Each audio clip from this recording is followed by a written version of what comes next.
Fala galera do canal, vamos para o noticiário do dia do Palmeiras. Teremos esse confronto com o Júnior Barranquilla, decisivo para a nossa classificação da Libertadores. Jogo importantíssimo, estaremos em casa, então esperamos nada além de um resultado positivo na Libertadores. Tem novidades aí no vídeo sobre o sorteio da Copa do Brasil e também sobre a eventual venda de Alan para a Europa, né? Tem time europeu de olho.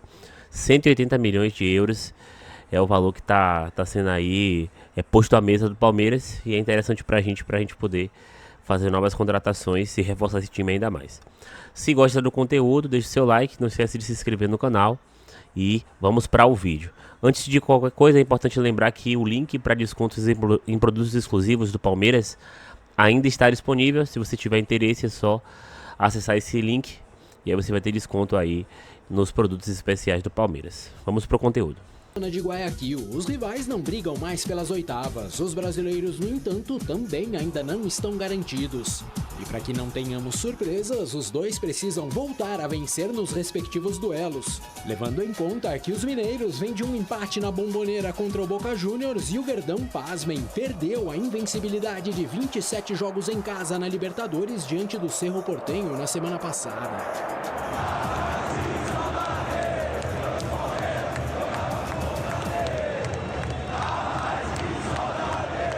O palmeirense e o torcedor de Palmeiras é livre de se manifestar da forma que quiser.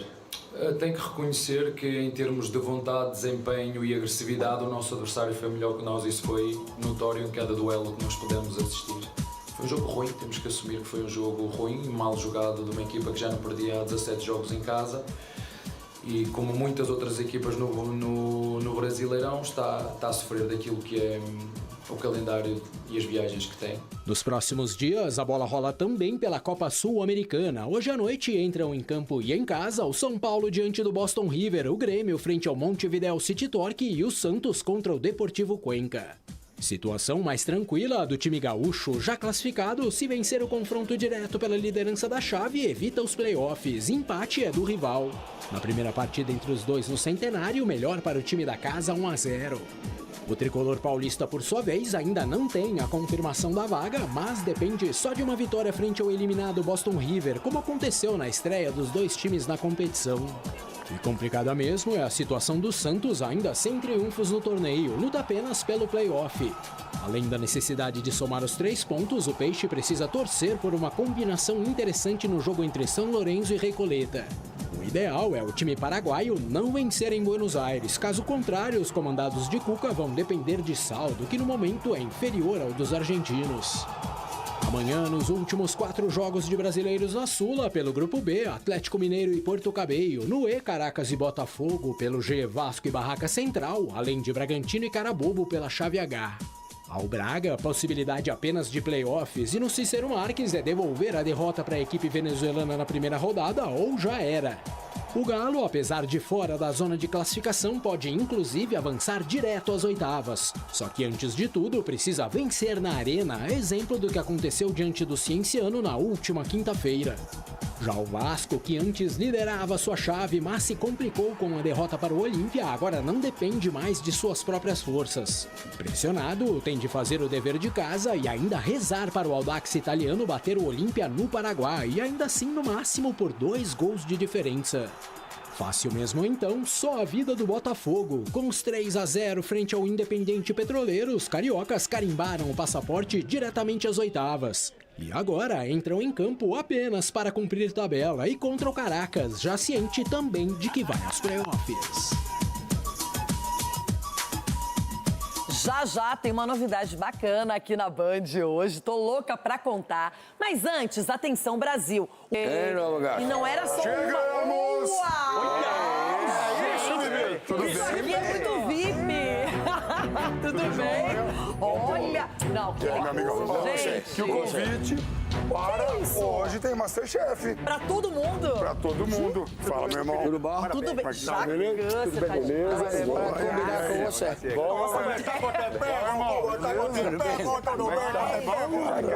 Tudo bom? O bolão, hein? Quem é esse, hein? Fizemos especialmente pra trazer aqui no Jogo Aberto, hein? Olha aqui, ó. Eu não aguento. Abri o convite. Hoje, nova temporada do Masterchef. 10h30 da noite, Sim. na Band. Estaremos Tá atentos. muito legal, muito picante. Participantes muito bons. Você e tá, alguns você tá muito bonzinho, ruins. você tá mais soft, suave Eu tô ou não? um pouquinho mais tranquilo. É mesmo? Assim. Eu tive um acidente de moto aqui, eu tô meio... Então eu tô mais tranquilo. Mas tá rolando, vai E ser o Jacan? O Jacan também tá na mesma vibe, tá muito mais querido, meigo, amigo. Eu tive um acidente de bicicleta. Sou muito mais tranquilo também. Vou comer aqui, ó. Eu não senti firmeza não, hein? Vai comer, Fogaça? Foi você que fez? Não, foi o pessoal do Masterchef. Não? Deixa eu falar, gente. A gente tá gravando, tá rolando prova. É. Passamos aqui para convidá-los, avisar todos o pessoal que assiste o Jogo Aberto que hoje, 10h30, temos Masterchef. Nova temporada, desafios, participantes diferentes. E aí, Jacan? O que é mais interessante de tudo é que a gente está aqui com você, que é extraordinário, esse programa maravilhoso, que nosso Masterchef... Que começou com tudo a semana. Leila Pereira com dirigentes de outros clubes em reunião na CBF, em prol de uma mudança no futebol brasileiro. É a segunda que eu participo da liga que está sendo fomentada pela CBF e vou te falar uma coisa, é a única solução. Eu não acredito nessas ligas como a Libra, como a FFU, não vai conseguir a união dos clubes para que realmente se forme uma liga única em prol do futebol brasileiro. Jugar uma Copa do Mundo para mim é especial. Presidente e feliz, o palmeirense John Arias vai jogar a Copa do Mundo como um dos principais nomes da seleção da Colômbia. Que se sonhava com algum dia estar do outro lado da televisão. Mas antes disso tem jogo importante. Abel Ferreira escapou de uma punição. Na quinta-feira, na Arena Palmeiras, o Verdão recebe o Júnior Barranquilla da Colômbia e precisa vencer para não passar sufoco na última rodada da fase de grupos e se classificar para as oitavas de final da Copa Libertadores. Vai ser um jogo muito difícil, mas a gente tem totais condições de ganhar e se classificar.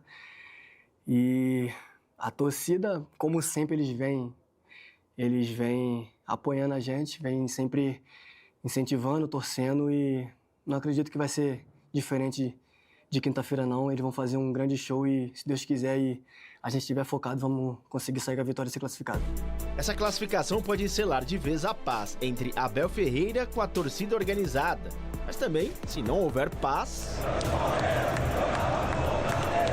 O Abel sabe que em qualquer situação eu vou estar ao lado dele porque eu conheço o trabalho do Abel, eu estou diariamente no Palmeiras. Genuinamente sinto dos torcedores do Palmeiras carinho, respeito e gratidão. E entendo, porque faz parte, quando as coisas não correm tão bem, que haja contestação. Vamos ficar sem ver o Guardiola. O Guardiola teve 10 anos no City e ganhou 20 títulos.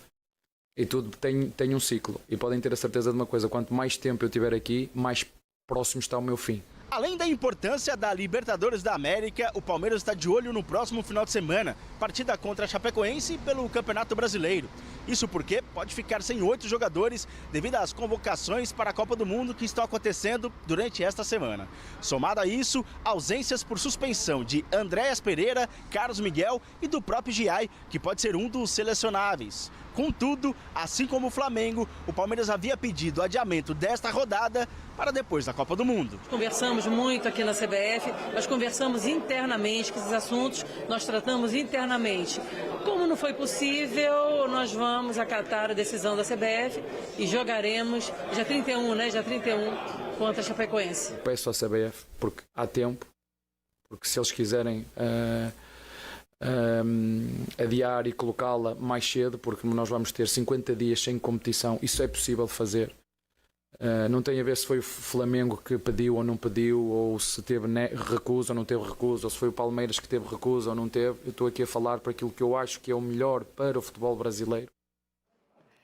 E aí, Edu Dracena, agora esquece o brasileiro, tá tudo bem lá, primeira colocação com mais folga ainda. O problema é que na Libertadores, até para dar uma resposta para o torcedor que não imaginava que o Palmeiras perderia para o Cerro Porteño, tem que vencer essa última partida, tem que ir para cima do Júnior Barranquilla, que não tem mais pretensões na competição. E o resultado não era o esperado, né? O último jogo em casa, essa derrota, eu acho que ninguém imaginava isso, mas é o futebol. Se o Palmeiras não entrar em campo e fazer o seu melhor, né, fazer o que fez diante do Flamengo, respeitando o adversário, mas quando tiver a oportunidade vai lá e faz os gols, não dando brecha para o adversário crescer na partida, aí o Palmeiras é muito forte jogando na sua casa. Então, eu espero com o apoio da torcida, todos somos um, como o Abel fala, e é sim, nesses momentos de dificuldade você tem que se unir, porque não é fácil você só quando ganha, eu estou tranquila, e quando perde ninguém presta. Então acho que é um momento sim de união para que o Palmeiras consiga manter aí na liderança do Campeonato Brasileiro e classificar também primeiro na sua chave da Libertadores, Renato. Cicinho, como é que você vê o Palmeiras na Libertadores? Não foi aquela campanha igual a das últimas temporadas, mas o Palmeiras depende dos seus esforços para poder estar na próxima fase e seguir com esse sonho de mais uma Libertadores sob o comando do Abel Ferreira. Vejo o Palmeiras como um dos favoritos ao título, apesar da dificuldade. Ninguém esperava, né, que o Palmeiras encontraria essa dificuldade ao decorrer da competição, principalmente pelos adversários, mas é tudo normal, isso é coisa que acontece, até porque o Palmeiras ele vem numa grande sequência dos últimos anos, sempre sendo o primeiro do grupo, primeiro geral, então é que o torcedor palmeirense está mal acostumado. Então é bom também que isso aconteça para que o Palmeiras consiga ver os pontos na qual está errando para conseguir acertar, para dar sequência na competição. Acredito que passa tranquilamente para a próxima fase e mantenho minha opinião que vai ser um dos candidatos ao título. E daqui a pouquinho tudo do Corinthians, que vai jogar. Palmeiras, o Paulinho, que fez o terceiro gol contra o Flamengo e comemorou, né, pedindo silêncio para a torcida, depois fez gestos da torcida do Vasco e tal, ele foi denunciado no STJD por provocação e gesto à torcida do Flamengo. Ele foi enquadrado no artigo 258-A do Código Brasileiro de Justiça Desportiva, que prevê a pena de 2 a 6 jogos a quem provocar o público durante a partida. Mauro, eu acho um super exagero nesse caso aí. O cara não pode comemorar, todo mundo fez isso a vida inteira. Bem, agora assim, eu entendo que quando qualquer profissional, um técnico, um jogador, faz críticas à organização do campeonato, à CBF, com ilações, insinuações que ele não pode provar, acho que ele merece ser eventualmente punido por isso. Mas quando faz uma crítica pontual, não gostei da arbitragem, dentro de um limite, ele tem o direito. As pessoas falam, não, acho que não foi bem hoje, acho que o juiz errou.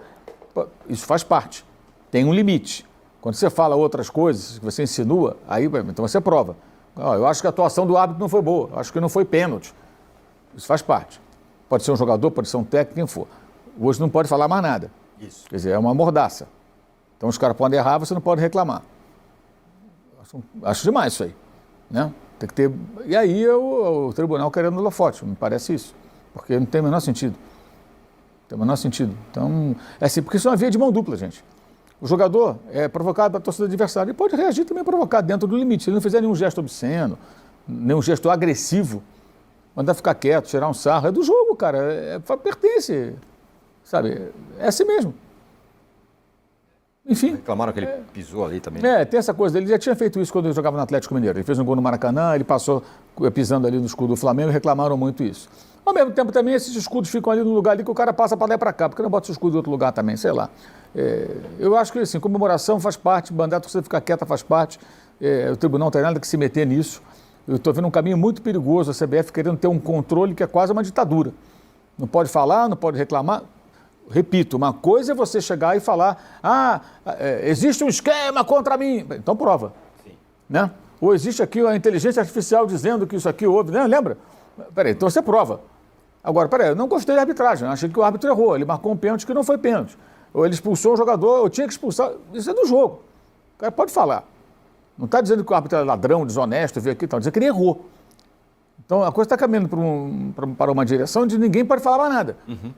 E não pode comemorar mais gol. Já tem essa situação aqui dos clássicos de São Paulo com a abjeta torcida única que qualquer comemoração vira confusão. Em Itaquera, então, nem se fala. Comemora o gol, corre para onde? Enfia a cabeça num buraco. Tem que criar um buraco ali, o cara enfia a cabeça e grita lá, gol! Aí sai, né? Isso. Criar uma situação assim. O cara não pode fazer mais nada. E aí o tribunal querendo se meter em tudo, eu acho que o Paulinho fez nada demais, ele comemorou o gol. E assim, tem um contexto. Ele é um jogador cria do Vasco, ele enfrenta o Flamengo desde menino, nos clássicos lá da base, Vasco-Flamengo. Aí foi jogar no Atlético Mineiro, quando voltou da Europa, jogar no Palmeiras, que são times que também têm uma rivalidade com o Flamengo, uma rivalidade interestadual, né? Diferente, mas tem, né? Cada uma com a sua característica. E é normal que ele comemore o gol, que ele provocou. A torcida do Flamengo, se ele perder um pênalti, vai provocá-lo também. Entendeu? O Gabriel fez quantas vezes ficar mostrando lá para a torcida do Atlético Paranaense? Os caras pegavam no pé dele, mostrava tatuagem e tal. É do jogo. O Bruno Henrique faz. Bruno Henrique faz chororô lá, o Souza fazia isso no Flamengo, lá, o centroavante lá, o Caveirão, fazia também o chororô. Isso é do jogo, gente. Quando o Atlético Paranaense eliminou o Flamengo também, o Léo Pereira estava no meio sacaneando o Flamengo, quando eliminou em 2019. No ano seguinte foi jogar no Flamengo. Isso é do jogo. Mas, enfim, a STJD deveria se preocupar com outras coisas. Tem essa multa essa denúncia contra o Paulinho, ou Danilo, e o Abel, no caso da Conmebol, foi multado por aquele gesto obsceno que ele fez lá para o Flaco Lopes, que foi um gesto, né, aquele gesto simpático que ele fez, R$75 mil, $15 mil a multa do Abel. Eu achava que o Abel ia ser punido com suspensão, porque foi o gesto aí para transmissão toda ver.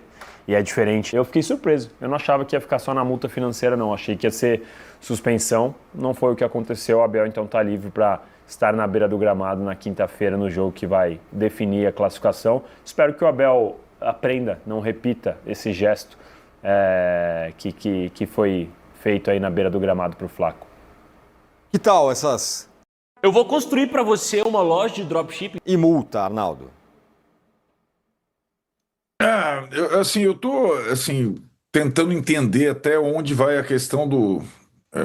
2026 é o ano do gesto obsceno, né, no futebol sul-americano, né? Epidemia do gesto obsceno.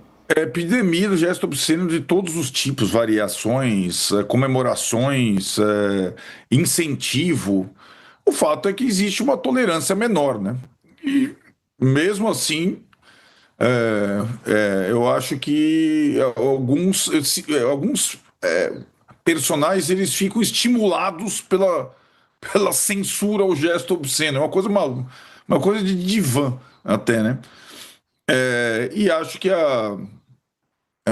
em relação especificamente à comemoração do Paulinho, eu vejo muito como uma coisa de final de jogo e o passado dele no Vasco, etc. Teve a situação do escudo, né? Se a gente pisou no escudo, que teria enfurecido os jogadores do Flamengo. No primeiro gol do Palmeiras, do Flaco Lopes, os jogadores do Palmeiras pisaram muito mais no escudo do que no terceiro gol.